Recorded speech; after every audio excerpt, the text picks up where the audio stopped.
अरे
Hello, good evening, student.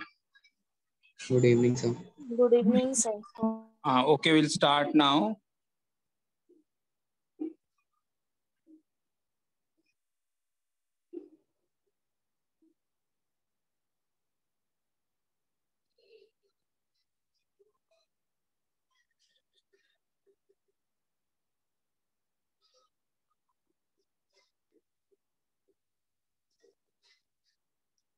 Yes, good evening to all of you.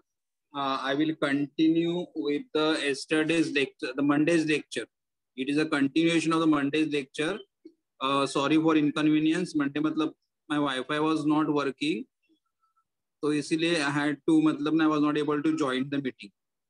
देखो what is thermodynamics? हम thermodynamics में क्या आप देखने वाले थे? कि thermodynamic मतलब what? It deals with what? it deals with the energy changes in physical and chemical transformation. मतलब अगर आप कोई भी फिजिकल प्रोसेस करोगे या आप कोई भी केमिकल प्रोसेस करोगे, मतलब फिजिकल रिएक्शन होने दो या केमिकल चेंज होने दो, वहां पे क्या चेंज होगा, एनर्जी चेंज होगा। और उस एनर्जी के बारे में जब हम स्टडी करेंगे, then that branch of the chemistry are called as what? Thermodynamics. मतलब energy changes during the reaction, energy changes during the physical and chemical process are called as thermodynamics, correct. लेकिन thermodynamics में हम लोग क्या study नहीं कर सकते, thermodynamics में क्या स्टडी नहीं कर सकते, it gives no information on the rate of physical और केमिकल, मतलब हमारे रिएक्शन का स्पीड कितना रहेगा, हमारे रिएक्शन का स्पीड कितना रहेगा, या हमारा रिएक्शन एग्जैक्टली कैसे हो रहा है, उसके बारे में हम स्टडी नहीं कर सकते। मतलब थर्मोडायनामिक्स में एनर्जी के बारे में स्टडी कर सकते हो, लेकिन तुम्हारे रिएक्शन का स्पीड कितना रहेगा, तुम्हारा रिएक्शन किस तरह हो रहा है, उसके बारे में स्टडी नहीं कर सकते। बाद में हम लोग थर्मोडायनामिक्स में दो टर्म बार बार यूज करेंगे, उसमें से पहला टर्म हमारा है सिस्टम। What is system? कि जो पार्ट हमारे इन्वेस्टिगेशन अंडर है, जो पार्ट हमारे ऑब्जर्वेशन अंडर है, जिस पार्ट के ऊपर हम लोग फोकस करने वाले हैं, that part is called as a system. So what is system? A part of the universe under thermodynamic investigation are called as system. जो पार्ट हमारे ऑब्जर्वेशन अंडर है, जिस पार्ट के बारे में हम स्टडी कर रहे हैं, उसे हमने क्या बोलना है? सिस्टम बोलना। उसे क्या बोलना है? सिस्टम।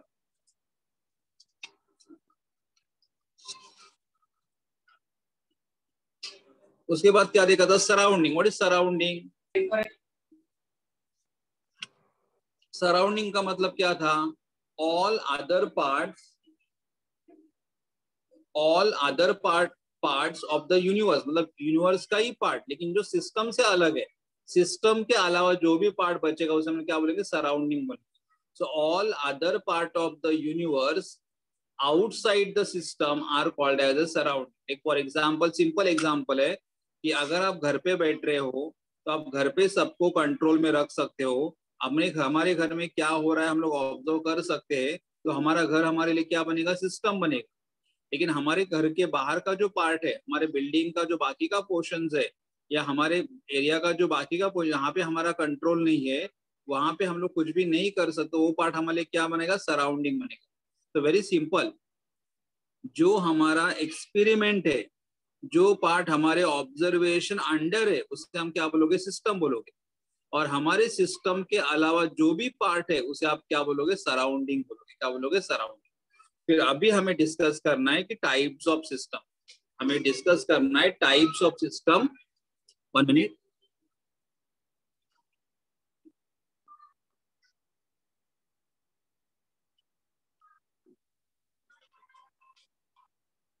ओके, उसमें अभी नाउ विल स्टार्ट। सबसे पहले हमारा सिस्टम कौन सा यहाँ पे दिया हुआ है? Open system. Open system.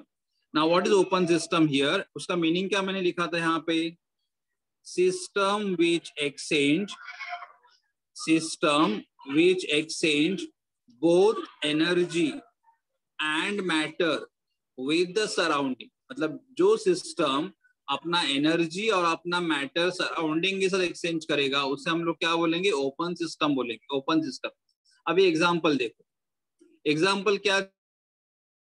Hot coffee place in a room. मतलब अगर आपने कॉफी एक रूम के अंदर रख दिया, कॉफी, तो क्या होगा? अगर हॉट कॉफी है तो कॉफी जो गर्म है, थोड़े टाइम के बाद क्या हो जाएगा? कोल्ड डाउन हो जाएगा, ठंडा हो जाएगा। मतलब क्या एक्सचेंज हो रहा है? एनर्जी। ये कॉफी मतलब हमारा सिस्टम है, ये बाहर का पार्ट मतलब हमारा क्या रहेगा? सराउंडिंग रहेगा। Hot coffee in the cup is a system, और कप के बाहर का जो भी पार्ट है वो क्या रहेगा? सराउंडिंग रहेगा। तो जब आपका कॉफी ठंडा होगा, करेक्ट, तो क्या कॉफी से क्या बाहर निकलेगा? एनर्जी बाहर निकलेगा। कॉफी से एनर्जी बाहर निकलेगा, मतलब यहाँ पे क्या एक्सचेंज हो रहा है? Energy is given by the system to the surrounding. उसके बाद कॉफी यहाँ से क्या बाहर निकल रहे? वेपर्स बाहर निकल रहे। यहाँ से वेपर्स बाहर निकल रहे, मतलब क्या बाहर आ रहा है? मैटर। तो मैटर कहाँ पे चला जा रहा है? सराउंडिंग में। तो यहाँ पे matter is exchange with the surrounding, मतलब जहां पे energy and matter are exchanged with the surrounding are called as the open system. What is open system? System which exchanges both energy and matter with the surrounding are called as the open system. And what is the example? Hot coffee placed in the room. Coffee garam tha, thanda ho raha hai, matlab coffee is exchanging energy with the surrounding. And coffee से vapours बाहर निकल रहे, मतलब matter is exchanging with the surrounding. तो यहाँ पे energy and matter दोनों exchange हो रहा है. मैं और सिस्टम का एग्जांपल लेता हूँ, फिर आपको ये कंसेप्ट क्लियर हो जाएगा. दूसरा सिस्टम हमारे पास कौन सा है? The second system is close system. Second system is what? Close system. Now what is close system here?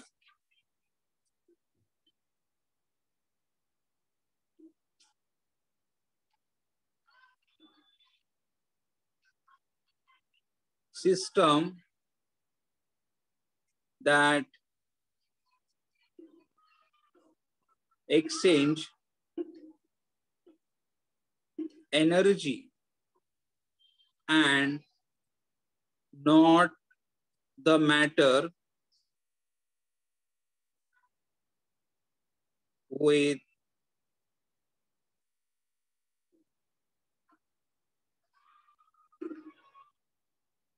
the surroundings is called a closed system. Okay, what is closed system?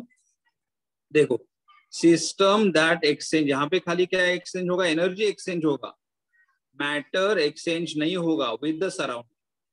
मतलब system क्या करेगा? Energy exchange करेगा, matter exchange नहीं करेगा with the surrounding. Example क्या रहेगा? यहाँ पे एग्जाम्पल रहेगा, the example is hot coffee is covered with hot coffee is covered with saucer. Hot coffee is covered with saucer. मतलब कैसे मालूम है? देखो यहाँ पे ये हमारा कप है, कप के अंदर क्या लिया है आपने? Hot coffee. And hot coffee can be called as a system. यहाँ पे hot coffee system. But now the coffee is cover with saucer. ऊपर से सॉसर से कवर कर, ये हमारा सॉसर बशी जिससे हम लोग कवर कर रहे. तो अब यहाँ पे क्या था? कॉफी हॉट था, और ये बाहर का जो पार्ट हमारा है, ये बाहर का पार्ट मतलब उसे आप लोग क्या बोलोगे?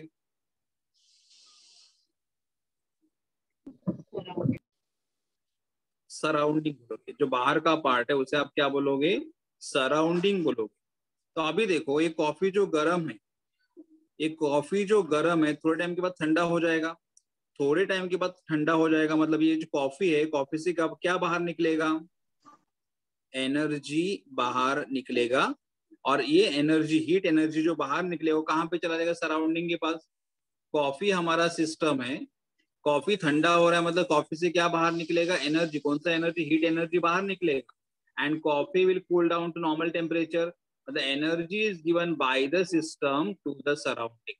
ओके, लेकिन अभी देखो यहाँ पे भी वेपर्स फॉर्म हो रहे, यहाँ पे वेपर्स फॉर्म हो रहे, लेकिन क्या है? वेपर हमने यहाँ पे कवर करके रखा है, कवर करके रखा है. तो वेपर्स बाहर नहीं जाएंगे, बाहर नहीं जाएंगे, और बाहर के वेपर अंदर नहीं आएंगे. इसके मतलब यहाँ पे मैटर एक्सचेंज नहीं हो रहा है. देखो यहाँ पे क्या हो रहा था?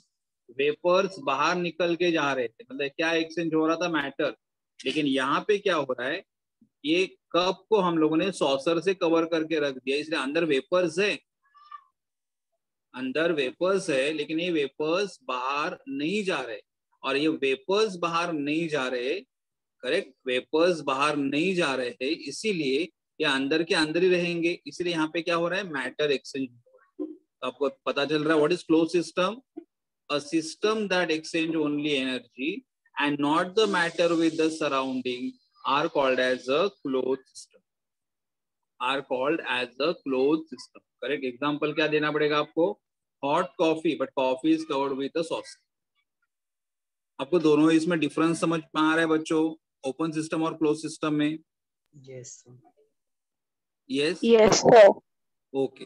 अभी तीसरा सिस्टम हमारे पास यहाँ पे है. तीसरा system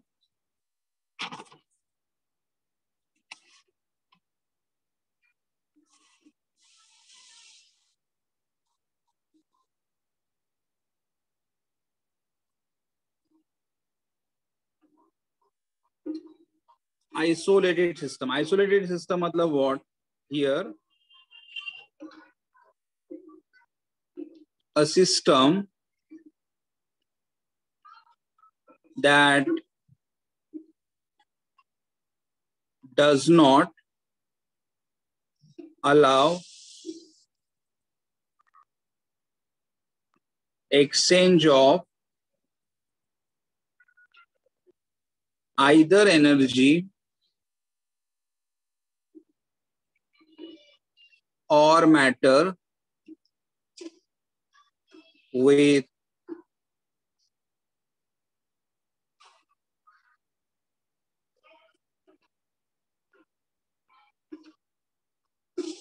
the surrounding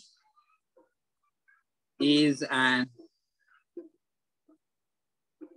isolated system. देखो तो यहाँ पे क्या होगा? सिस्टम डज नॉट अलाउ, मतलब यहाँ पे सिस्टम अलाउ नहीं करे. क्या अलाउ नहीं कर रहा है? एनर्जी भी एक्सचेंज नहीं होगा और मैटर भी एक्सचेंज नहीं होगा. Are called as isolated system. मतलब कैसे? देखो एग्जांपल, यहाँ पे एग्जांपल आपका रहेगा. Example, a cup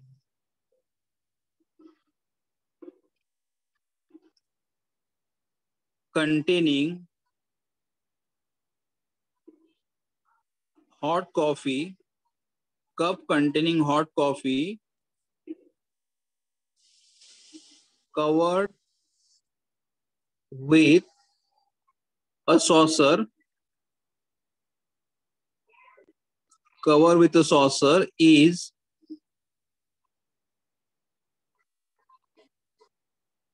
insulated from the surrounding. देखो मतलब हम लोगों ने क्या किया? हॉट कॉफी ले लिया है. करेक्ट. हॉट कॉफी को कवर विथ सॉसर कर दिया, लेकिन वो जो हमारा हॉट कॉफी है उसे क्या किया हम लोगों ने? इंसुलेटेड किया. तो मैं सबसे सिंपल बेस्ट एग्जांपल क्या लिख रहा हूं? हॉट कॉफी kept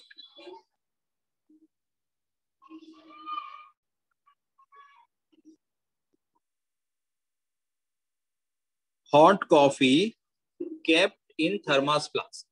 तो अभी देखो ये अगर आपका थर्मास फ्लास्क है, ये अगर आपका थर्मास फ्लास्क है और यहाँ पे आपने रखा है हॉट कॉफी, अंदर रखा है आपने hot coffee, and hot coffee can be called as a system. और ये जो बाहर का पार्ट है, ये जो बाहर का पार्ट है उससे आप क्या बोलोगे? सराउंडिंग. ओके. हॉट कॉफी जो अंदर है उसे आप बोलोगे सिस्टम. ये जो बाहर का पार्ट है उसे आप क्या बोलोगे? सराउंडिंग. लेकिन अभी क्या हो रहा है? ये हमारा थर्मास फ्लास्क है, थर्मास फ्लास्क. और हमें मालूम है थर्मास फ्लास्क में अगर हमारा कॉफी हॉट रहेगा तो at least for a certain hours वो हॉट ही रहेगा. मतलब गर्म कॉफी है, थर्मास फ्लास्क में गर्म ही रहेगा, ठंडा नहीं हो रहा है. मतलब ठंडा नहीं हो रहा है इसका मतलब अंदर से हीट एनर्जी बाहर नहीं आ रहा है, या बाहर का एनर्जी अंदर नहीं जा रहा है. मतलब यहाँ पे एनर्जी एक्सचेंज नहीं हो रहा है, यहाँ पे एनर्जी एक्सचेंज नहीं हो रहा है. करेक्ट. तो hot coffee in the system मतलब यहाँ पे एनर्जी एक्सचेंज नहीं हो रहा है. और दूसरा क्या रहेगा? यहाँ पे जो वेपर्स है, ये वेपर, लेकिन ये वेपर्स बाहर नहीं आ रहे, या बाहर के वेपर्स अंदर नहीं जा रहे. यहाँ पे मैटर भी एक्सचेंज नहीं हो रहा है बिकॉज ये थर्मास फ्लास्क को क्लोज करके रख दिया. थर्मस फ्लास्क को क्लोज करके रख दिया है, तो inside vapours are not going outside and outside vapours are not condensing inside, तो यहाँ पे मैटर भी एक्सचेंज नहीं हो रहा है, मतलब कॉफी गर्म है, गर्म ही रहेगा, अंदर जो वेपर्स फॉर्म हो रहे हैं वो अंदर ही रहेंगे, बाहर नहीं फॉर्म, तो इसलिए यहाँ पे क्या हो रहा है कि system does not allow exchange of either energy or matter with the surrounding are called as what? Isolated system. तो यहाँ पे एनर्जी भी एक्सचेंज नहीं होगा सराउंडिंग के साथ, यहाँ पे एनर्जी भी एक्सचेंज नहीं होगा और मैटर भी एक्सचेंज नहीं होगा विद सराउंड, मतलब अंदर का अंदर ही रहेगा, बाहर नहीं आएगा, और बाहर की चीज अंदर नहीं चली जाएंगी, तो उसे हम लोग क्या बोलते हैं? Isolated system. तो हमारे पास 3 सिस्टम है, open system, close system and isolated system. Now what is open system? Open system में क्या होता है कि वहां पे energy and matter both get exchange with the surrounding. Closed system में क्या होता है? वहां पे खाली energy exchange होता है surrounding के साथ and no matter.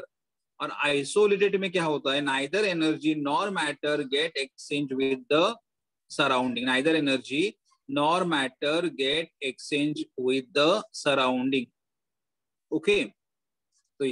तो तुम लोग यहाँ पे सिस्टम, मतलब ये हमने, उन्होंने ये कंसेप्ट हमें क्यों दिया, मतलब ना ये हमें बोलना चाहते हैं, ये हम लोग जब रिएक्शन परफॉर्म करते हैं तो हमारे पास 3 टाइप के रिएक्शन होते हैं। कभी हम लोग रिएक्शन ओपन वेसल में करेंगे, कभी हम लोग रिएक्शन क्लोज वेसल में करेंगे, या कभी हम लोग रिएक्शन इंसुलेटेड वेसल में करेंगे।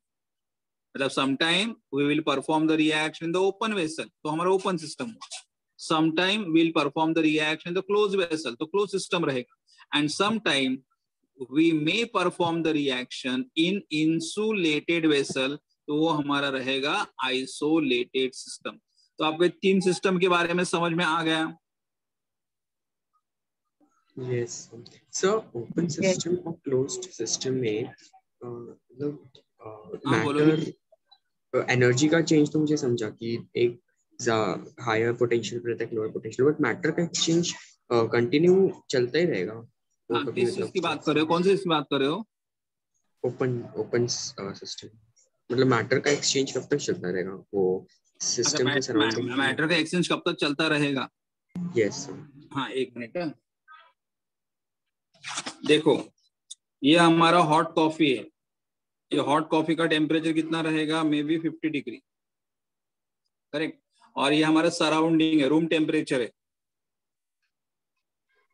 सर दोनों टेम्परेचर इक्वल होने तक चेंज होगा। यस, दोनों टेम्परेचर इक्वल होने तक चलता रहेगा। और इसका टेम्परेचर हमारा फॉर एग्जांपल 25 डिग्री है, तो जब तक हमारा कॉफी 25 डिग्री तक नहीं आता तब तक हमारा मैटर एक्सचेंज होते रहेगा। जब कॉफी का टेम्परेचर और बाहर का टेम्परेचर सेम हो जाएगा, ऑटोमेटिकली प्रोसेस विल स्टॉप, मतलब exchange of matter will stop. आ रहा है समझ में? हेलो? यस। मतलब कैसे मालूम है? यहाँ का टेम्परेचर 50 है और यहाँ का 25, तो कॉफी हमारा जब ठंडा हो जाएगा, मतलब नॉर्मल टेम्परेचर पे जब आ जाएगा, तो यहाँ से मैटर नहीं बाहर निकलेगा, चाय हमारा ठंडा हो जाएगा, फिर यहाँ से वेपर्स नहीं निकलेंगे, तो ऑटोमेटिकली प्रोसेस विल स्टॉप। और ठंडा हो जाएगा मतलब नॉर्मल टेम्परेचर पे आ जाएगा, तो मैटर भी, एनर्जी भी एक्सचेंज नहीं होगा। मतलब जब तक कॉफी गर्म है तब तक एनर्जी भी एक्सचेंज होगा और मैटर भी एक्सचेंज होगा। जब कॉफी का टेम्परेचर और बाहर का टेम्परेचर सेम हो जाएगा, automatically process will stop.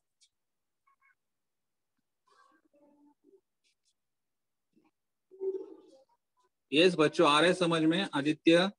Yes. ठीक है, अभी हम लोगों ने यहाँ पे ये हमारे सिस्टम्स के बारे में। Now will go for the next heading.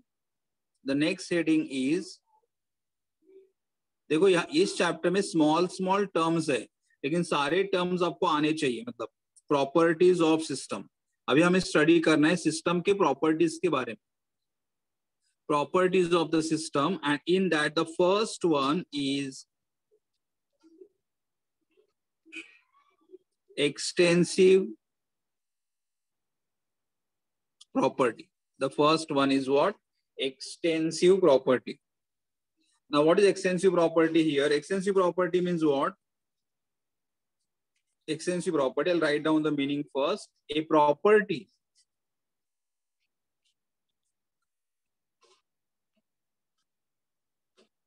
which depends on the amount of matter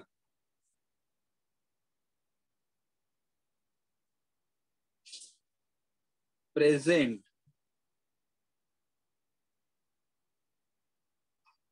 in a system is called an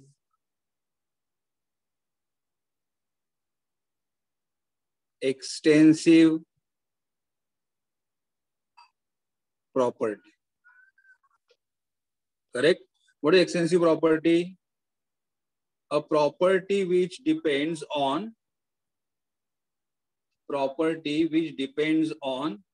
the amount of matter.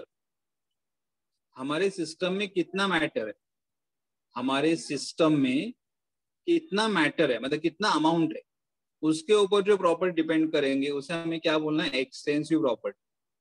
So property of the system which depends on amount of matter present in the system are called as a extensive property. I'll just take the example. Example, mass, volume,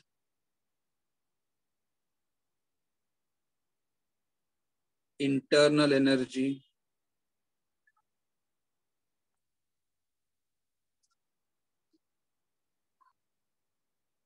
heat capacity, and number of moles. देखो ये जो हमारे examples है, they all are coming under which property? Extensive. Extensive का मतलब what? The property which value depends upon what? Amount of matter. Property whose value depends upon the amount of matter. तो अभी कैसे मैं एक्सप्लेन करता हूँ आपको mass and volume extensive property कैसे. तो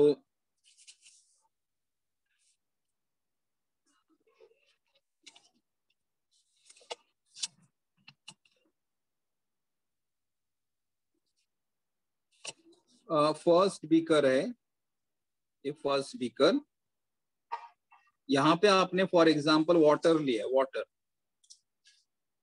और यहाँ पे वाटर कितना लिया हुआ है, 18 ग्राम.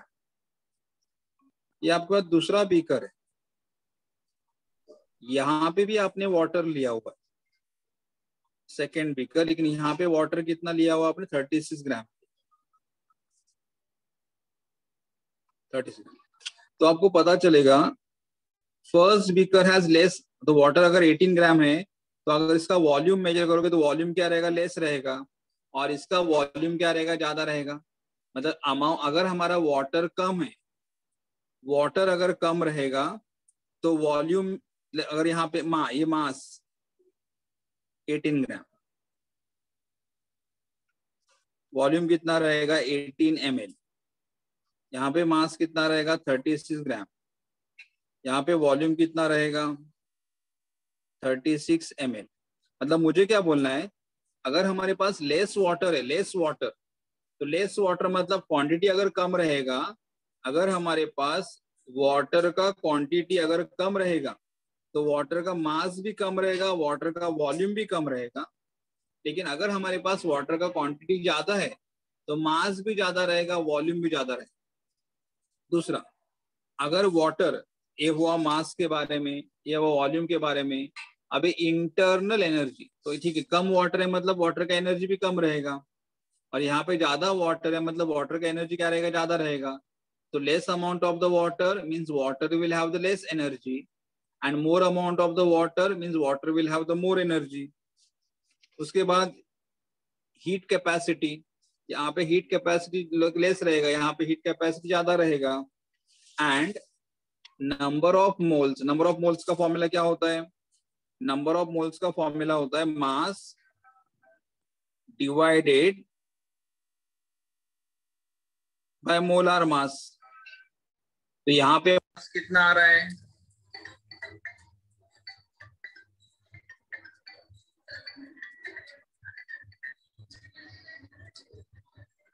यहाँ पे मास कितना आ रहा है 18 ग्राम, और वाटर का मोलर मास कितना होता है, वाटर का मोलर मास 18 होता है, तो नंबर ऑफ मोल्स कितने आ जाएंगे 1।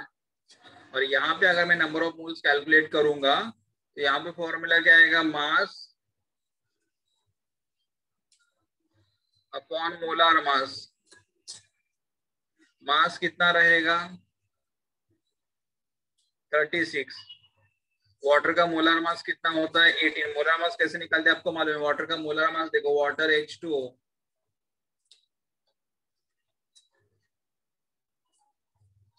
How to calculate molar mass water H2O, मतलब क्या आएगा H2, तो 2, हाइड्रोजन का एटॉमिक मास 1, ऑक्सीजन का atomic mass 16, 2 + 16 is equal to 18 ग्राम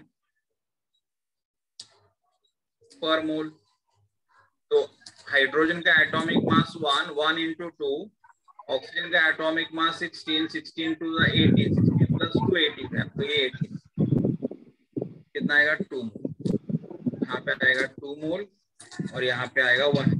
तो व्हाट आई वांट टू से कि अगर हमारे पास वाटर का अमाउंट अगर कम रहेगा, वाटर का अमाउंट अगर कम रहेगा, कम वाटर अगर हमारे पास है तो उसका मास कम रहेगा, वॉल्यूम भी कम रहेगा एंड नंबर ऑफ मोल्स भी कम रहेगा। लेकिन अगर हमारे पास वाटर का अमाउंट अगर ज्यादा है in the beaker, then we'll have the more mass, we'll have the more volume and we'll have the more number of moles.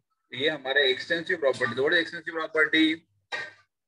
A property which depends on amount of matter, property which depends on amount of matter present in the system, correct? Property which depends on the amount of matter present in the system are called as the extensive property, are called as what? Extensive property। and extensive property which one? Mass, volume, internal energy, heat capacity and number of moles। तो ये हमारे extensive property के बारे में। अभी second हम लोग यहाँ पे देखेंगे, सेकेंड दैट इज, मैं ये कंप्लीट करूंगा and then I will ask you all कि हैव यू अंडरस्टूड और not. Intensive property, intensive property। Now what is intensive property here? A property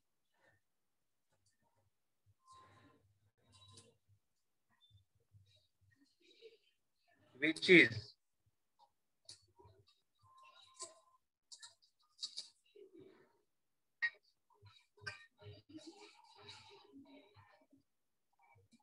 independent of the amount of matter in a system is called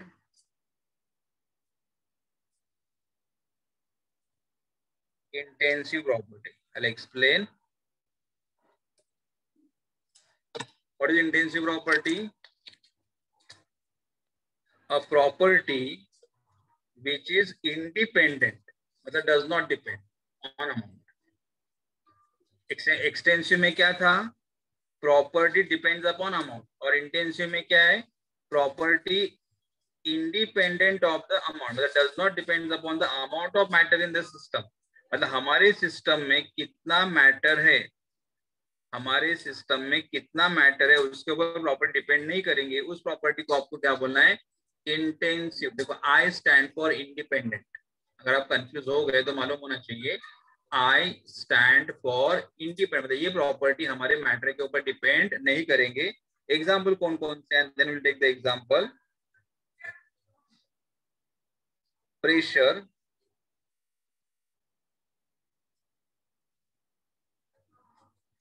temperature,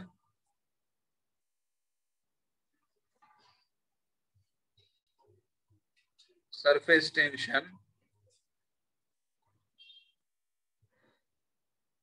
viscosity,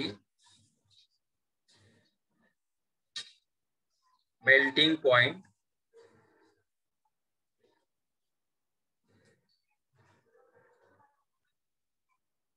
boiling point and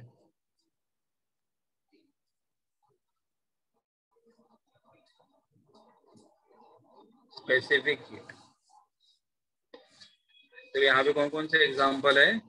pressure, temperature, surface tension, viscosity, melting point, boiling point and specific. मैं सबसे पहले आपको ये example boiling point का बोलता हूँ। Boiling point, अगर हमारे पास 1 ड्रॉप ऑफ वाटर है, 1 ड्रॉप ऑफ वाटर, तो 1 ड्रॉप ऑफ वाटर जो हमारे पास है उसका बॉइलिंग पॉइंट कितना रहेगा? 100 डिग्री सेल्सियस।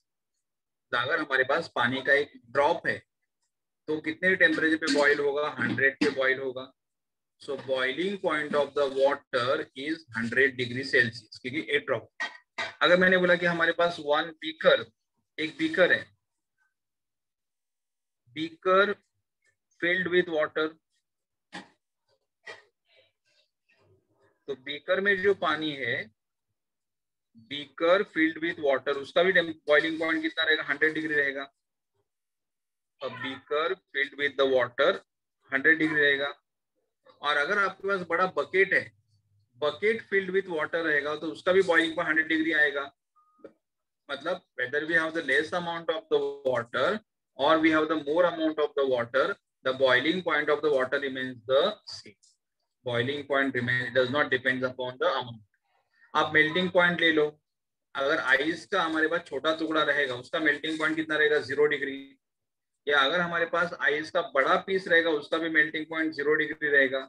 मतलब melting point of the ice does not depends upon the amount, whether we have a small piece of ice or we have a big piece of the ice, but the melting point remains the same, correct? तो यहाँ पे ये जो हमारे सारे properties है, ये जो हमारे सारे प्रॉपर्टीज है, that does not depends on amount of matter. ये सारे प्रॉपर्टी हमारे मैटर के ऊपर डिपेंड नहीं करते, ये सारे प्रॉपर्टी हमारे मैटर के ऊपर डिपेंड नहीं करते, करेक्ट?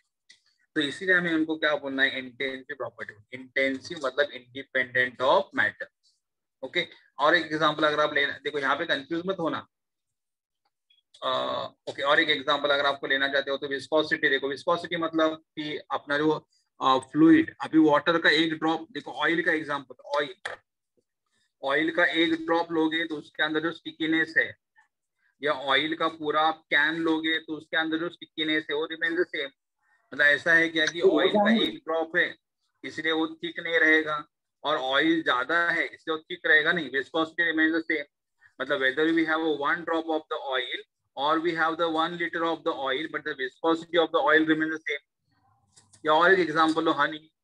अगर आपके पास हनी, एक ड्रॉप हनी है तो उसका जो मतलब गाढ़ा है, गाढ़ापना मतलब एकदम थिकनेस है वो, और आपके पास एक बॉटल भरा हुआ अगर हनी है तो उसका थिकनेस अगर आप देखोगे तो वो दोनों थिकनेस सेम रहेगा, दोनों थिकनेस सेम रहेगा। तो विस्कोसिटी। बाद में सरफेस टेंशन। सरफेस टेंशन का मतलब क्या होता है? पानी के ऊपर आने वाला प्रेशर। मतलब अगर आप पानी ग्लास में लेते हो तो ऊपर के लेयर में जो आएगा टेंशन वो, अगर आप पानी बकेट में लेते हो तो ऊपर आएगा टेंशन वो, या पानी अगर आप बीकर में लेते हो तो ऊपर आने वाला टेंशन होती है। कोई भी ले लो, the pressure remains the same, surface tension remains the same. मतलब ये जो सारे प्रॉपर्टीज है, ये सारे प्रॉपर्टीज अमाउंट के ऊपर डिपेंड नहीं करते। अमाउंट मतलब अमाउंट कम रहेगा या ज्यादा रहेगा, but the value of the property remains the same. खाली यहाँ पे कंफ्यूज नहीं होना।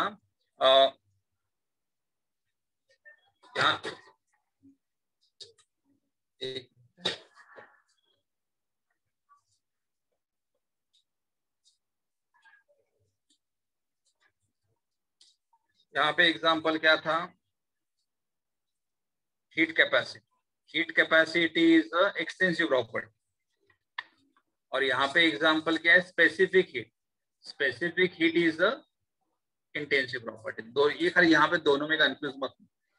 Heat capacity is the extensive and specific heat is the intensive.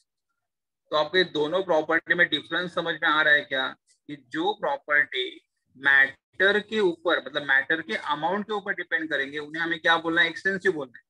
और जो प्रॉपर्टी मैटर के अमाउंट के ऊपर डिपेंड नहीं करेंगे are called as the intensive property. कभी कभी आपको एग्जाम में ये सारे प्रॉपर्टी देंगे, ये प्रॉपर्टी भी देंगे और ये प्रॉपर्टीज भी देंगे, और आपको बोलेंगे इसमें से आइडेंटिफाई करो कौन सा प्रॉपर्टी एक्सटेंसिव है और कौन सा प्रॉपर्टी इंटेंसिव है, वो आपको आइडेंटिफाई करना पड़ेगा। तो they may ask you all to identify. तो आपको दोनों में डिफरेंस पता आ रहा है, समझ में आ रहा है इंटेंसिव और एक्सटेंसिव प्रॉपर्टी में? यस, बॉइलिंग पॉइंट जो है इंटेंसिव प्रॉपर्टी, जैसे मतलब बॉइलिंग पॉइंट वो अमाउंट चाहिए रहता है ना कि लाइक बॉन्ड को ब्रेक करने के लिए, तो एक ड्रॉप वाटर में कैसे एक ड्रॉप को भी 100 डिग्री लगता है ना बॉईल होने को, और बकेट लिया तो भी उसका 100 डिग्री रहेगा। उसमें ज्यादा H2O मॉलिक्यूल हेलो रहता है, स्टूडेंट, इसके बॉन्ड ब्रेक are करने you एनर्जी clear लगनी with the चाहिए। difference between the heat intensive property and extensive property? Yes.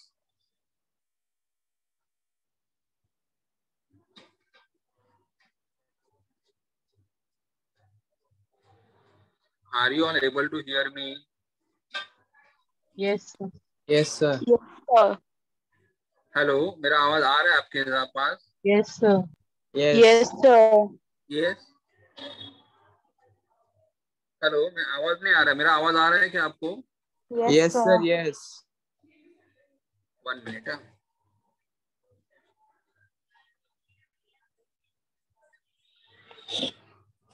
Hello, मेरा आवाज आ रहा है? Yes, sir. Yes. Okay okay, ठीक, okay okay.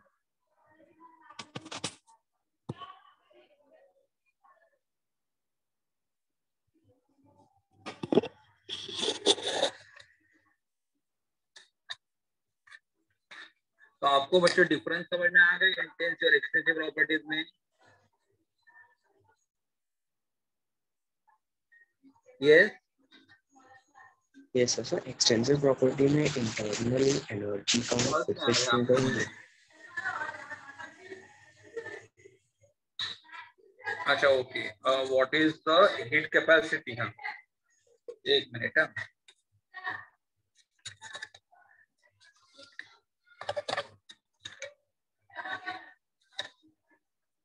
One student is asking me here, what is heat capacity? मैं दोनों में डिफरेंस क्लियर कर, हीट कैपेसिटी और यहाँ पे मैं लिख रहा हूँ स्पेसिफिक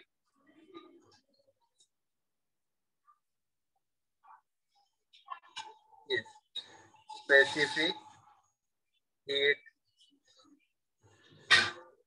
कैपेसिटी, दोनों में डिफरेंस है वो क्या होता है। ये हमारा कौन सा प्रॉपर्टी है? एक्सटेंसिव प्रॉपर्टी, और ये हमारा प्रॉपर्टी है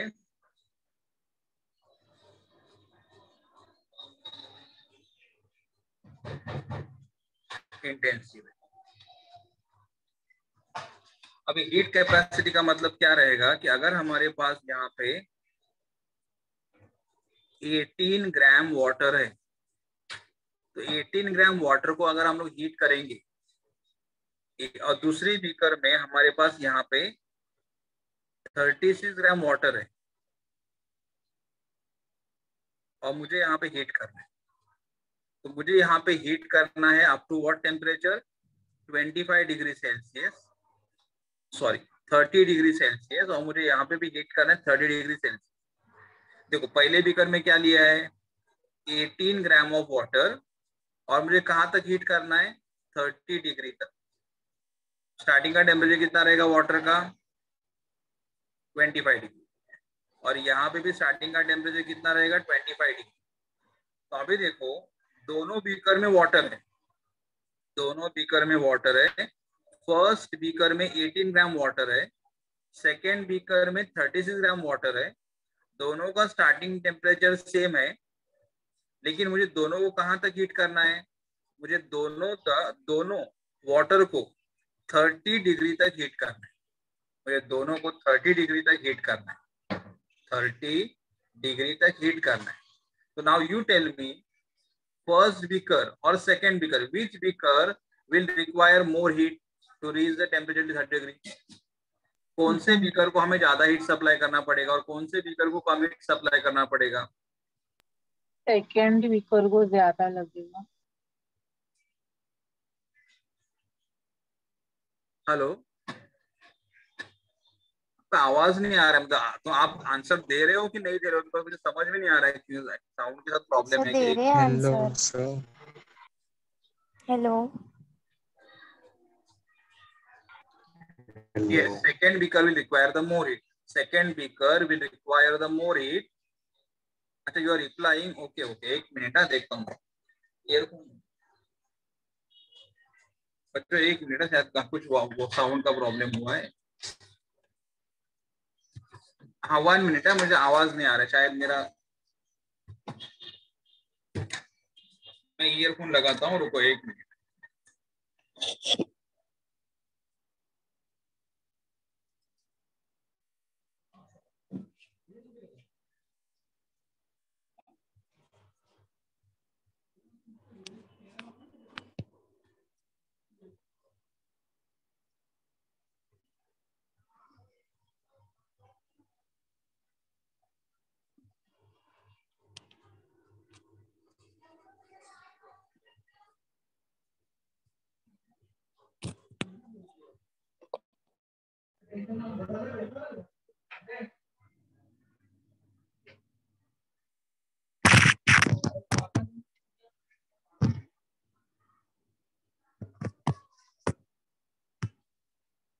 अभी रिप्लाई करो, देखो मुझे आवाज आ रहा है क्या? रिप्लाई करो। Hello sir. हाँ अभी आ रहा है, ओके यस यस आ रहा है, ठीक है। तो देखो यहाँ पे क्या हो रहा है, first beaker because we are having less amount of water the heat require will be less to reach up to 3rd degree, but in the second beaker because we are having more amount of water the heat required will be more. So first beaker will have the less heat capacity and second beaker will have the more heat capacity.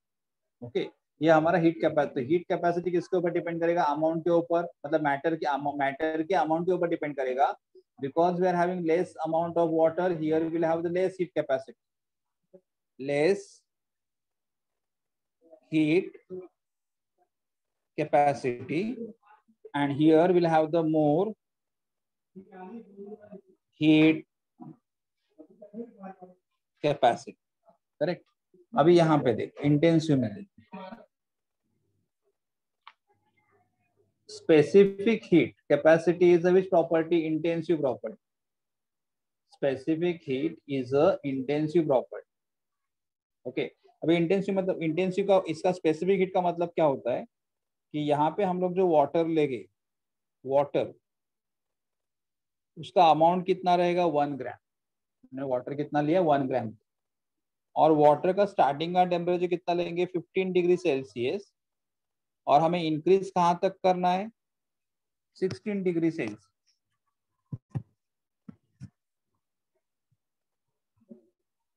देखो हमारे पास water है, water का starting कितना amount लिया? 1 ग्राम। Starting temperature कितना? 15 degree है। और कहाँ तक लेके जाना है? 16 डिग्री तक। तो हमें यहाँ पे सप्लाई करना पड़ेगा हीट। पहला बीकर। दूसरे बीकर में यहाँ पे भी मैंने वाटर लिया है, वाटर कितना लिया रहेगा? 1 ग्राम। देखो यहाँ पे भी 1 ग्राम वाटर है, यहाँ पे भी 1 ग्राम। इस बीकर में भी टेम्परेचर कितना रहेगा? स्टार्टिंग का 15 डिग्री रहेगा और हमें कहाँ तक लेके जाना है? 16 डिग्री तक लेके जाना, 15 डिग्री से 16 डिग्री तक लेके जाना, करेक्ट? और मुझे यहाँ पे हीट करूंगा सेकेंड बीकर। तो अभी देखो फर्स्ट बीकर में 1 ग्राम वाटर है, सेकेंड बीकर में भी 1 ग्राम वाटर है, and first beaker I want to increase the temperature from 15 degree to 16 degree. Second beaker also I want to change the temperature from 15 degree to 16 degree, correct? तो अभी मुझे बोलो कौन से बीकर में हीट कम लगेगा और कौन से बीकर में हीट ज्यादा लगेगा? सर दोनों में इक्वल लगेगा। यस, दोनों में इक्वल लगेगा। तो यही मतलब इसे इसीलिए हम लोग इसे इंटेंसिव मतलब amount, it does not depend, क्योंकि जब भी आप स्पेसिफिक हीट मेजर करोगे आपको अमाउंट हमेशा कितना लेना है? 1 ग्राम ही लेना है। आपका अमाउंट चेंज नहीं होगा। और अगर आपका अमाउंट चेंज नहीं हो रहा है तो आपका हीट का भी वैल्यू चेंज नहीं होगा। तो स्पेसिफिक मतलब कभी भी अगर कोई भी सब्सटेंस का जब आप स्पेसिफिक हीट मेजर करोगे amount should be 1 gram. Okay, तो ये हमारा इंटेंसिव प्रॉपर्टी। अभी किसी ने मुझे पूछा था मतलब इंटरनल एनर्जी के बारे में। इंटरनल एनर्जी,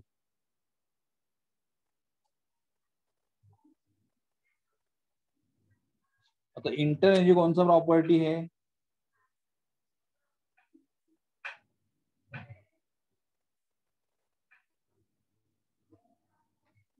इंटरनल एनर्जी कौन सा प्रॉपर्टी है? Extensive property. इंटरनल एनर्जी हमारा एक्सटेंसिव प्रॉपर्टी। तो एक्सटेंसिव प्रॉपर्टी कैसा है, देखो यहाँ पे एक्सटेंसिव प्रॉपर्टी। एक्सटेंसिव मतलब कैसे आएगा, देखो यहाँ पे इंटरनल एनर्जी एक्सटेंसिव प्रॉपर्टी। अगर हमारे पास बीकर है,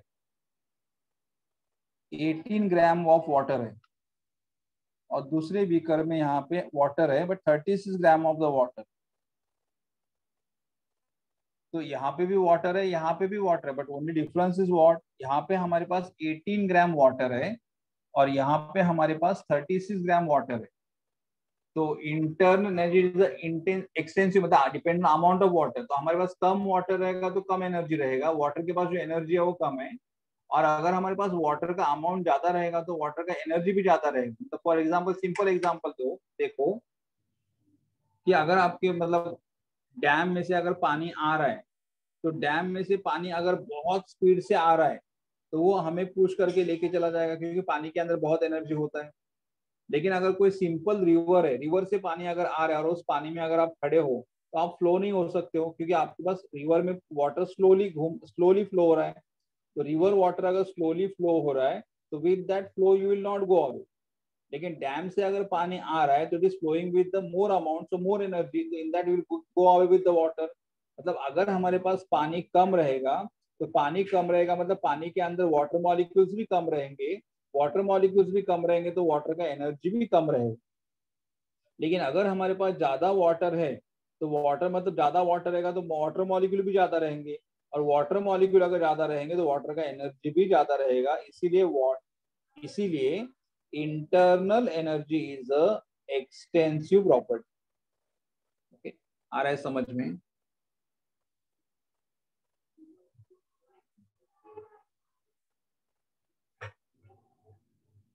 ये student, yes sir. Okay, Yes, sir. तो आपको इंटेंसिव प्रॉपर्टी, देखो प्लीज ये चैप्टर जो थर्मोडायनेमिक्स हम लोग पढ़ रहे हैं, आप स्टार्टिंग से ही पढ़ना स्टार्ट करो, क्योंकि मालूम है चैप्टर बहुत बड़ा है, बहुत बड़ा है। मतलब it will take at least 17 to 18 hours तक चला जाएगा, मतलब या 25, मतलब अगर हम 1.5 आवर्स का ले लेंगे तो it will take at least 17-18 periods हमारे हो जाएंगे, और लास्ट तक जाते जाते आप स्टार्टिंग का सब भूल जाओगे। तो मेरा आपको रिक्वेस्ट है कि आप मतलब इसे जो जो मतलब आज का जितना पढ़ाया हुआ है उतना आज के आज रिवाइज कर दो, नहीं तो आगे आपको कुछ समझ में नहीं आएगा। मतलब इतना चैप्टर्स बड़ा है, बहुत टाइप के न्यूमेरिकल्स है, तो जितना आज हमारा पढ़ के हो रहा है उतना एटलीस्ट एक बार रिवाइज कर दो, तो एटलीस्ट आपको टर्म्स मालूम, क्योंकि बहुत स्मॉल स्मॉल टर्म्स आपको यहाँ पे पढ़ाई करनी। Okay, yes sir. Okay, now I go for the next study.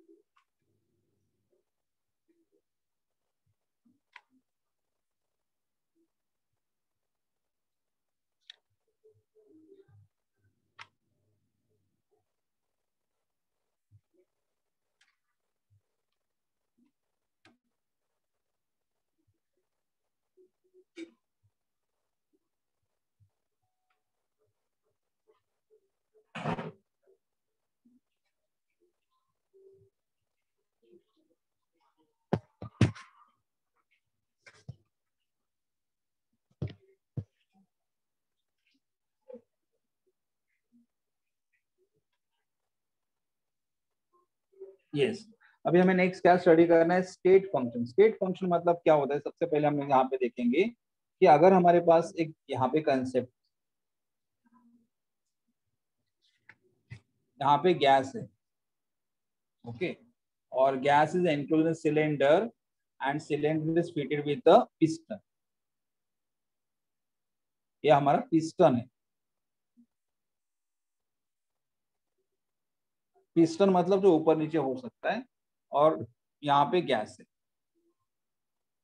तो ये गैस है, तो हम लोग यहाँ पे जो अंदर गैस है उस गैस का हम लोग क्या मेजर कर सकते हैं, प्रेशर।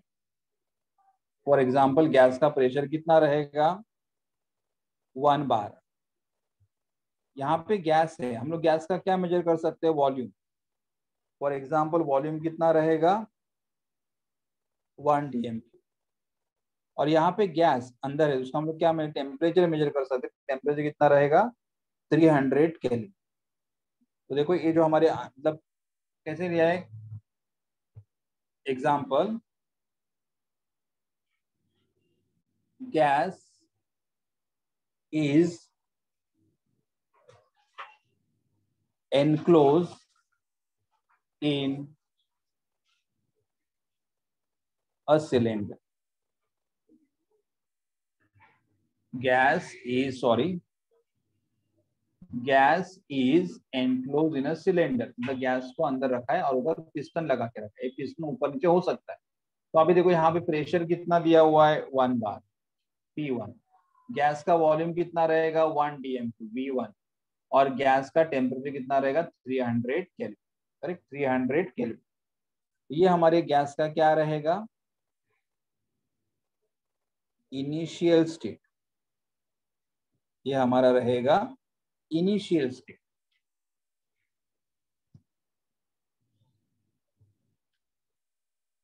Okay, initial state. और यहाँ पे मतलब मैं लिखूंगा इनिशियल स्टेट, मतलब हमारे पास सिलेंडर के अंदर गैस है, सिलेंडर के अंदर गैस है, उस गैस का प्रेशर है 1 बार, गैस का वॉल्यूम है 1 dm³, गैस का टेम्परेचर है 300 केल्विन। तो ये हमारे गैस का क्या हुआ, इनिशियल स्टेट हुआ। क्या हुआ, इनिशियल स्टेट हुआ। तो मैं यहाँ पे क्या लिखूंगा, एक सेंटेंस देखूंगा, प्रॉपर्टीज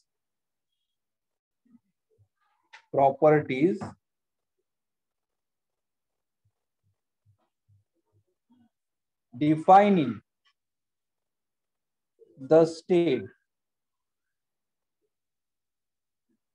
of system. Properties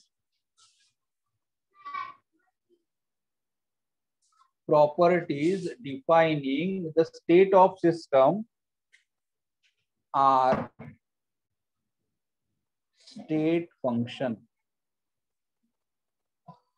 मतलब कैसे मालूम है कि अगर सिलेंडर के अंदर गैस है तो गैस के बारे में मुझे बोलने के लिए, मतलब गैस का प्रेशर कितना रहेगा, गैस का वॉल्यूम कितना रहेगा, गैस का टेम्परेचर कितना रहेगा, ये सारे प्रॉपर्टीज मुझे गैस के बारे में इंफॉर्मेशन दे रहे हैं। ये सारे प्रॉपर्टीज मुझे गैस के बारे में इंफॉर्मेशन दे रहे हैं। तो जो प्रॉपर्टीज मुझे सिस्टम के बारे में इंफॉर्मेशन देते हैं उसे मैं क्या बोलूंगा, स्टेट फंक्शन। उसे मैं क्या बोलूंगा, स्टेट फंक्शन। ओके, अभी आगे देखो,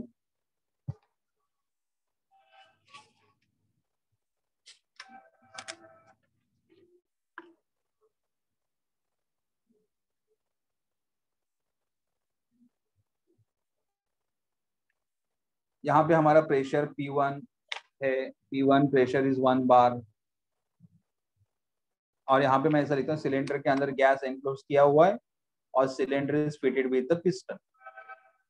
बाद में दूसरा सिलेंडर में भी गैस एनक्लोज किया हुआ है and cylinder is fitted with the piston. तो अभी मैं कैसे बोलूंगा कि यहाँ पे हमारा प्रेशर कितना था, 1 बार।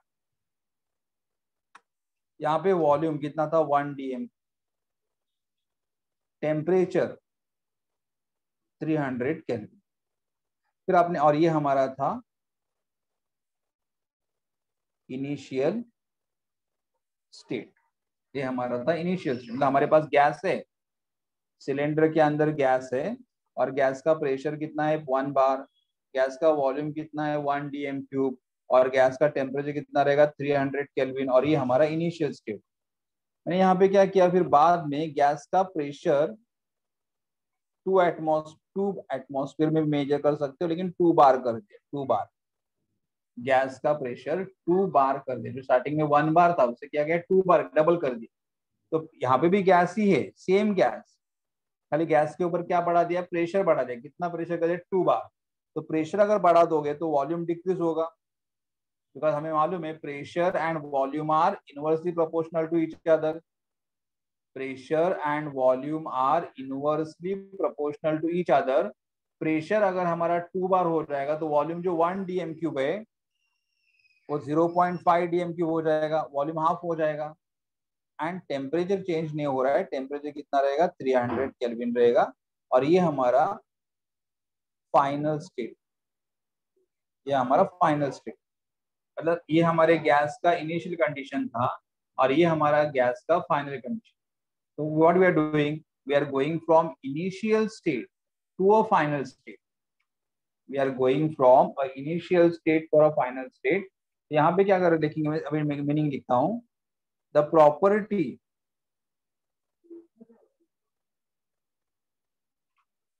which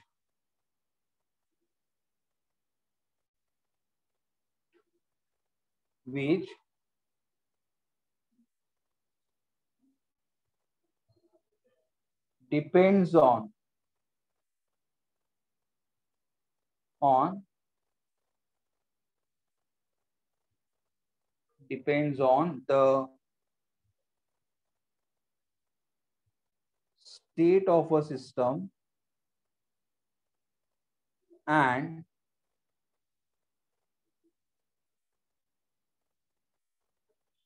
independent of a path followed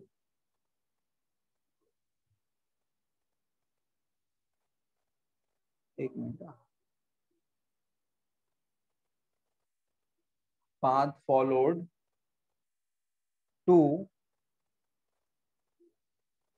attain it is called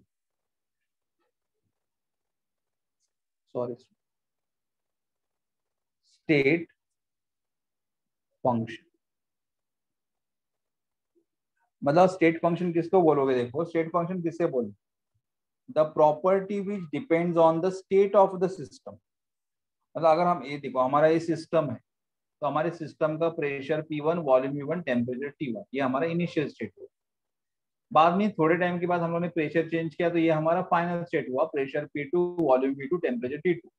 the property which depends upon the state of the system and independent of a path, मतलब पाथ के ऊपर डिपेंड नहीं करेंगे। मतलब फॉर एग्जांपल अगर मैंने बोला कि यहाँ पे प्रेशर 2 बार है, प्रेशर 2 बार है, बस प्रेशर 2 बार है, मतलब अगर मुझे बोला कि यहाँ पे गैस है, गैस का प्रेशर कितना है तो मैं बोलूंगा 2 बार। गैस का वॉल्यूम कितना है 0.5, वॉल्यूम कितना है 0.5, टेम्परेचर कितना रहेगा 300 रहेगा, बस।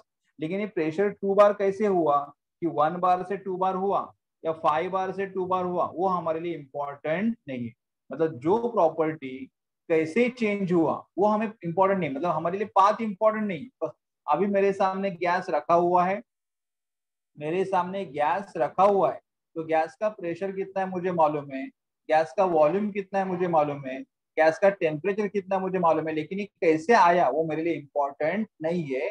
तो उसको मतलब हमारे लिए स्टेट इंपॉर्टेंट है, state of the system important है, हमारे लिए पाथ इंपॉर्टेंट नहीं है, उसे हम लोग क्या बोलेंगे, state function. So what is here, the property which depends upon the state of the system and independent of the path followed to attain it are called as a state function, are called as a state function। अभी एक simple example दे दो।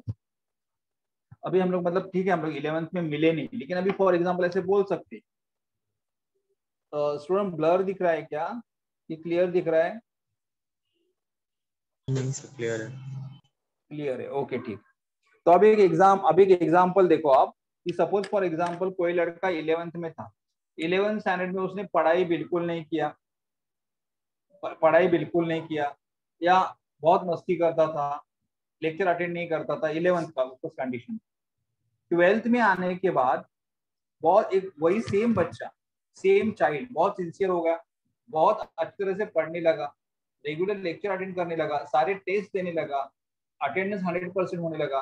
तो अभी मतलब अगर मुझे कोई पूछेगा बच्चे का 12th का परफॉर्मेंस बोलो, तो मैं 12th का परफॉर्मेंस बोलूंगा, लेकिन 11th में वो पढ़ रहा था कि नहीं पढ़ रहा था मैं उसके बारे में बॉदर नहीं करूंगा। मतलब ये चेंज उसमें कैसे हुआ, ये चेंज उसके अंदर कैसे हुआ, ये पाथ मुझे इंपॉर्टेंट नहीं है।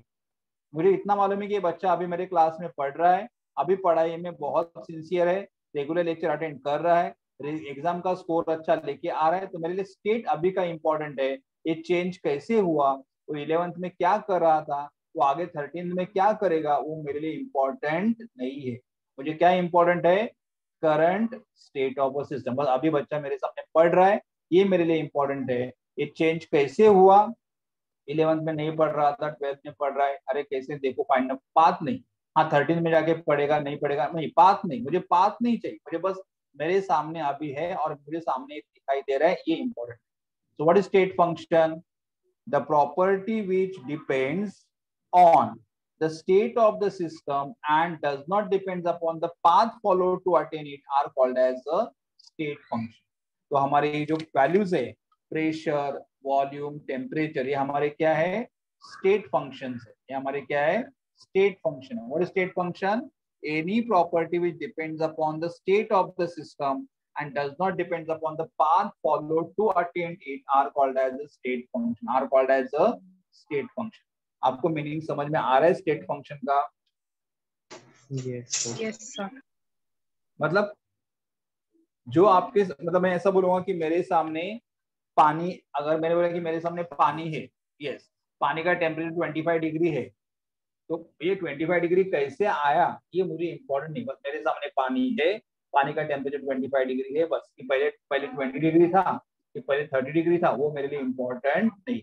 मेरे सामने पानी है और पानी के मैं पैरामीटर मेजर कर सकता हूँ, तो मेरे लिए क्या इंपॉर्टेंट है, स्टेट ऑफ अ सिस्टम, मतलब मेरे सिस्टम का स्टेट क्या है, ये स्टेट कैसे आया ये मेरे लिए इंपॉर्टेंट नहीं है, पाथ इंपॉर्टेंट नहीं। तो इसे आप लोग क्या बोलोगे, स्टेट फंक्शन बोलोगे। क्या बोलोगे, स्टेट फंक्शन बोलोगे। ओके, लेकिन अगर अगर अगर अगर आप,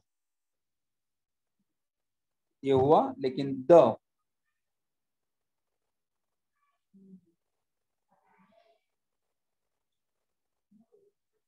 properties which depend on the path are called path function।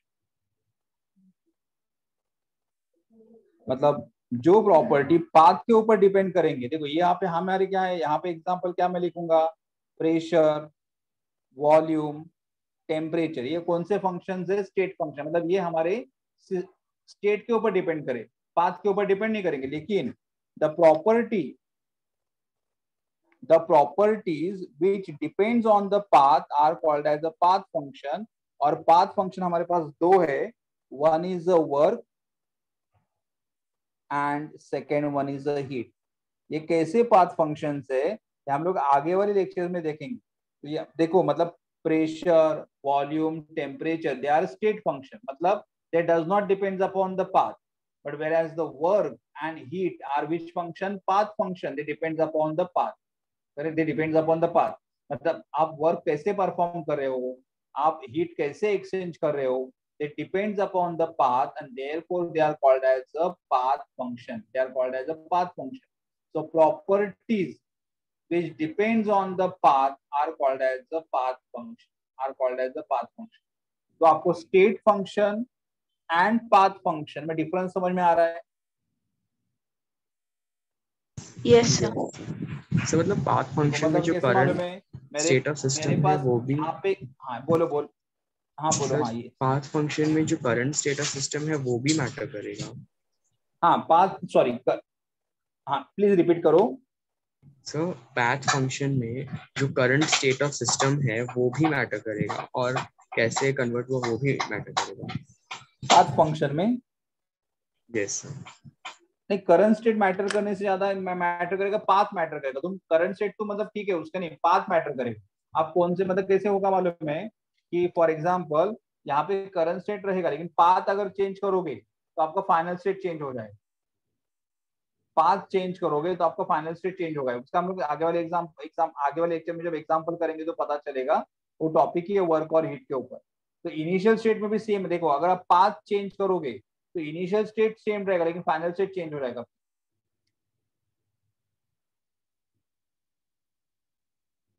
जब ठीक है, मतलब ज्यादा कंफ्यूज मत होना, अगर नहीं समझ में ठीक है, नेक्स्ट टाइम में हम लोग एग्जाम्पल ले लेंगे, फिर एग्जाम्पल करने के बाद आपको पता चलेगा कि कितना है मतलब। हाँ, एक मिनट, आशीष नाम तुम्हारा ना?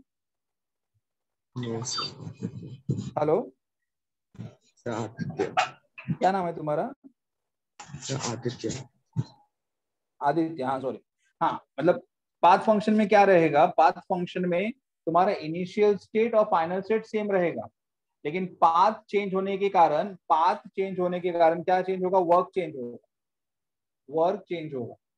एक सिंपल एग्जांपल लो, सिंपल एग्जांपल, मतलब बाद में मैं प्रॉपर एग्जांपल तुम्हें दे ही दूंगा कि अगर तुम्हारे घर से कॉलेज जाना है, घर तुम्हारा इनिशियल स्टेट है, कॉलेज तुम्हारा फाइनल स्टेट है, तो अगर तुम चल के जाओगे, एक पाथ हुआ, दूसरा तुम साइकिल पे चले जाओगे और तीसरा बस में चले जाओगे। मतलब तुम्हारा घर इनिशियल स्टेट है, तुम्हारा कॉलेज फाइनल स्टेट है, तो तीनों बार initial and final state same है। अरे पहले कैसे जा रहे हो, चल के जा रहे हो, दूसरे कैसे जा रहे हो, बाइसिकल पे जा रहे हो, और तीसरा बस में जा रहे हो। तो जब तुम चल के जाओगे तो you require more work, more energy, तो you will have more work.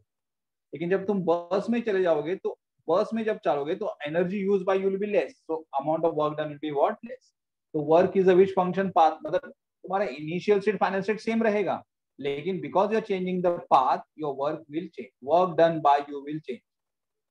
लेकिन प्रॉपर एग्जांपल जो हमारे चैप्टर से रिलेटेड है, दैट आई, जब हम लोग आगे जब सॉल्व करते जाएंगे तो आपको डिफरेंस पता चलेगा। अरे अभी क्या मीनिंग दे रहे हैं हम कि जो प्रॉपर्टी खाली स्टेट के ऊपर डिपेंड करेंगे उनको हमें क्या बोलना है, स्टेट फंक्शन, और जो प्रॉपर्टी पाथ के ऊपर डिपेंड करेंगे उनको हम लोग क्या बोलना है, पाथ फंक्शन। हमारे पास स्टेट फंक्शन क्या है, प्रेशर, वॉल्यूम एंड टेम्परेचर, और हमारे पास पाथ फंक्शन क्या दिया हुआ, वर्क एंड हीट। तो आपको दोनों टर्म में डिफरेंस समझ में आ रहा है क्या? यस यस देखो बच्चे, मतलब आदित्य ही मुझे आंसर दे रहा है और बाकी के 2-3 गर्ल्स आंसर दे रहे हैं। जो बाकी के बच्चे हैं, देखो 11th में आपने बात नहीं किया या आंसर नहीं दिए, ठीक है, लेकिन 12th में तो आपको देना पड़ेगा ना। मतलब बोलते रहो तो कैसे, मतलब मुझे भी अच्छा लगता है और आपको भी, मतलब मुझे समझ में आता है कि आपको समझ में आ रहा है कि नहीं आ रहा है। ठीक है, तो प्लीज काइंडली ऐसा मतलब आंसर करो, आंसर मतलब बोल दो कि हाँ यस नो, क्या समझ में आ रहा है, नहीं आ रहा। ओके ठीक, next term,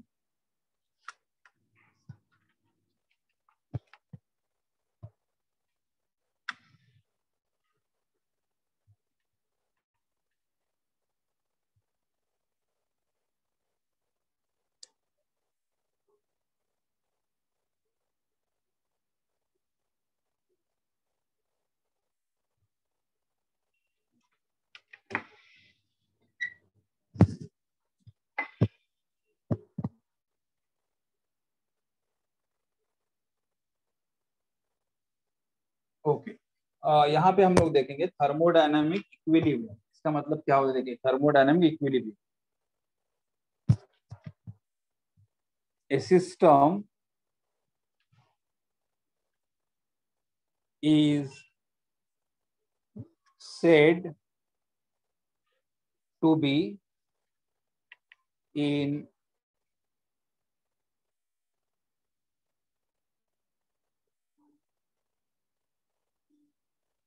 thermodynamic equilibrium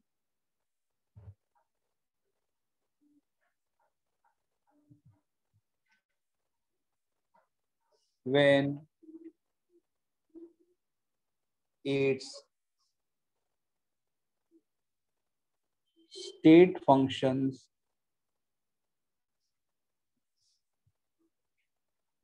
do not vary with time. Okay, देखो, a system is said to be in thermodynamic equilibrium, मतलब हमारा सिस्टम थर्मोडायनामिक इक्विलिब्रियम में रहेगा कभी, अगर हमारे state function do not vary with the time. हमारे state functions do not vary with the time, मतलब कैसे मालूम है, अगर आई टेक वन सिलेंडर, अभी हमारा कॉमन एग्जांपल रहेगा, सिलेंडर है and gas enclose in cylinder fitted with the piston, ये हमारा पिस्टन। अभी यहाँ पे देखो, पिस्टन ऊपर भी नहीं जा रहा है, नीचे भी नहीं जा रहा है, इसका मतलब फिर यहाँ पे क्या होगा, यहाँ का प्रेशर, यहाँ का वॉल्यूम और यहाँ का टेम्परेचर कैसे रहेगा, कांस्टेंट रहेगा। मतलब जब हमारा एक पिस्टन कैसा रहेगा, मोशनलेस रहेगा, मोशन मतलब इसका मूवमेंट नहीं हो रहा है, पिस्टन का मूवमेंट नहीं हो रहा है, मतलब पिस्टन ऊपर भी नहीं जा रहा है, नीचे भी नहीं जा रहा है, इसका मतलब यहाँ का प्रेशर, यहाँ का वॉल्यूम, यहाँ का temperature, all parameters are going to be constant. और अगर all parameters are going to be constant, then we can say our system is at what, thermodynamic equilibrium. मतलब अगर यहाँ का प्रेशर, यहाँ का वॉल्यूम, यहाँ का टेम्परेचर चेंज नहीं हो रहा है गैस का, मतलब हमारा सिस्टम कैसे रहेगा, थर्मोडायनामिक इक्विलिब्रियम। क्यों चेंज नहीं हो रहा है, क्योंकि आप पिस्टन को ऊपर भी नहीं लेके जा रहे हो और पिस्टन को नीचे भी नहीं, मतलब पिस्टन कांस्टेंट है, पिस्टन का मोमेंट बंद है, इसीलिए हमारा यहाँ पे कुछ भी चेंजेस नहीं हो रहा है, और इसलिए हमें क्या बोलते हैं, हमारा system is at thermodynamic equilibrium. लेकिन अगर दूसरे एग्जांपल में मैंने पिस्टन यहां तक लेके गया ऊपर,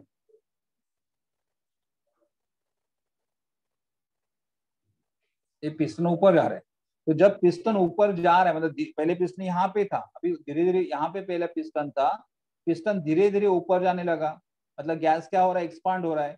तो जब गैस एक्सपांड होगा तो उसका क्या चेंज होगा, प्रेशर चेंज होगा, वॉल्यूम चेंज होगा और टेम्परेचर भी चेंज हो जाएगा। तो all property will keep on change, मतलब यहाँ से लेके यहाँ तक प्रेशर, टेम्परेचर, वॉल्यूम क्या हो रहा था, चेंज हो रहा था। तो प्रेशर, टेम्परेचर, वॉल्यूम अगर चेंज हो रहा था, मतलब हमारा सिस्टम इक्विलिब्रियम में नहीं था। लेकिन अभी क्या हो रहा है, यहाँ पे जाने के बाद, सिस्टम अभी ऊपर भी नहीं जा रहा है, नीचे भी नहीं, सॉरी, पिस्टन हमारा ऊपर नीचे नहीं हो रहा है, तो अभी वापस हमारा क्या रहेगा, pressure, temperature, volume all are going to be constant. तो now I can say here again our system is at equilibrium. मतलब मुझे क्या बोलना है कि अगर हमारे पिस्टन का मोमेंट हो रहा है तो system will not be in the equilibrium, लेकिन अगर हमारा पिस्टन का मोमेंट बंद है तो वहां का प्रेशर, टेम्परेचर, वॉल्यूम चेंज नहीं होगा, इसका मतलब हमारा सिस्टम कैसे रहेगा, इक्विलिब्रियम पे रहेगा। तो what is here equilibrium, can say a system is said to be in thermodynamic equilibrium, a system is said to be in thermodynamic equilibrium when its state function, मतलब state function मतलब pressure, volume, temperature do not vary with the time। मतलब अगर हमारे यहाँ पे piston का moment नहीं हो रहा है, पिस्टन ऊपर भी नहीं जा रहा है, पिस्टन नीचे भी नहीं जा रहा है, तो यहाँ का प्रेशर, वॉल्यूम, टेम्परेचर कैसे रहेगा, कांस्टेंट रहेगा। लेकिन अगर मैंने पिस्टन को ऊपर ऊपर पुश कर दिया तो यहाँ पे प्रेशर, वॉल्यूम, टेम्परेचर क्या होगा, चेंज होते रहेगा, तो हमारा सिस्टम क्या रहेगा, नॉट इन इक्विलिब्रियम। लेकिन अगर वापस मैंने पिस्टन को स्टॉप कर दिया तो again the pressure, volume, temperature will not change, the system will be in what, equilibrium. आ रहा है समझ में आपको? Yes yes. सर। मतलब अगर आपका simple liquid, even I'll write in the more clear form, when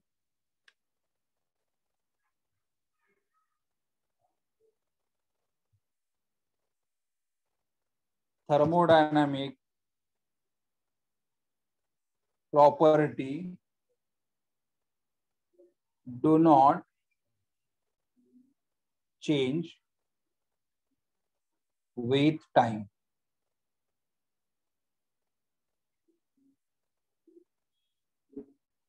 are called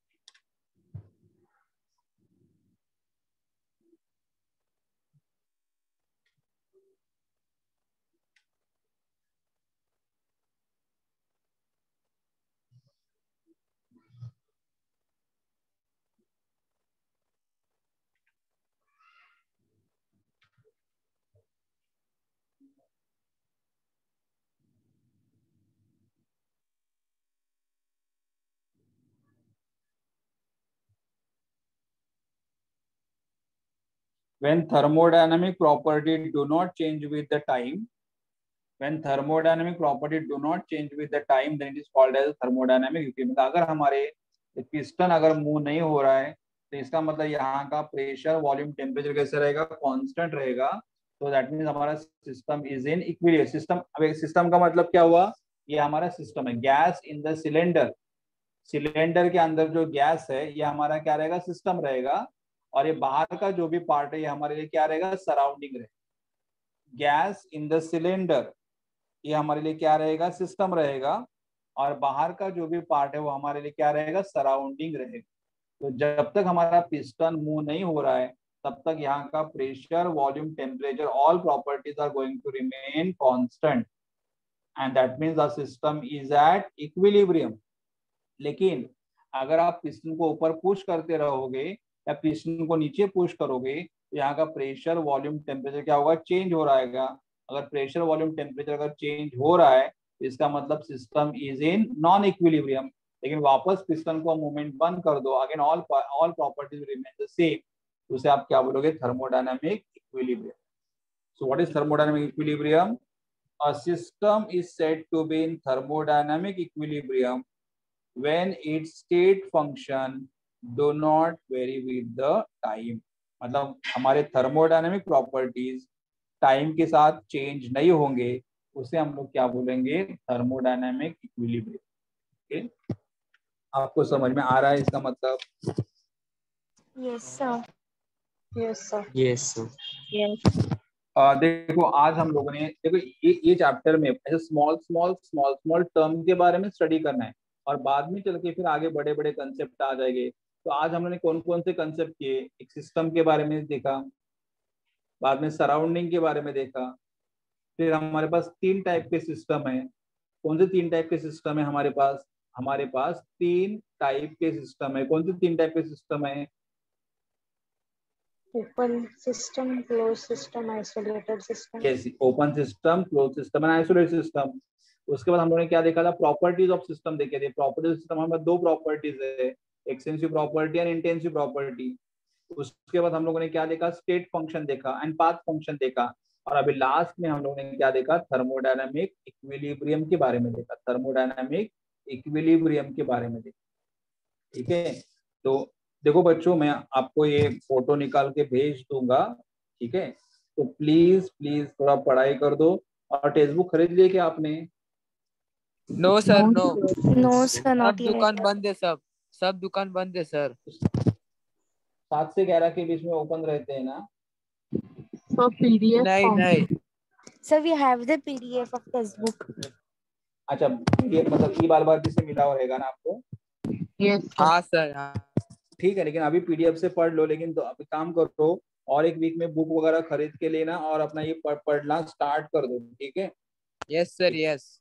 और ये मैं आपको पीडीएफ आपको भेज दूंगा, जो मतलब जो भी है वो भेजता हूँ. ठीक है? Okay sir, okay okay. ठीक है, I'll stop it over here. Thank you. Bye, sir. Thank you, sir. Bye bye. हाँ, bye. Thank you, sir. Bye. Okay, thank you to all of you. Thank you, Ashish. Thank you, Pranchi. Thank you.